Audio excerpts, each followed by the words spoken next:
გამთენიისას უკრაინამ რუსეთის 15 რეგიონზე მიიტანა შეტევა, მათ შორის მოსკოვის, ლენინგრადის ოლქებზე, ყირიმზე, აუწიო გაიქაურობა პრუწინს.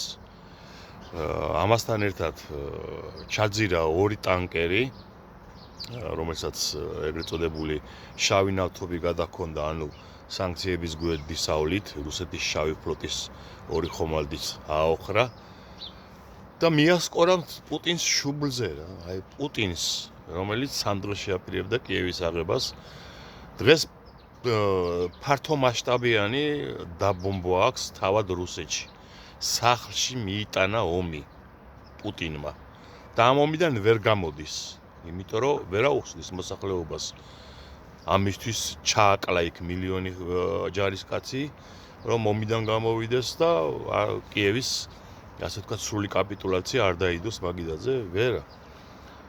ხოდა ეს უკან დაუბრუნებლობის წერტილი გადალახა პუტინმა და ახლა მისი ერთ-ერთი გამოსავალი არის, რა ქვია, კრემლის ბუნკერში მისი ჩაკოლა, რასაც ველით, სულის და გულის ფანცქალით. იხარეთ და იმრავლეთ.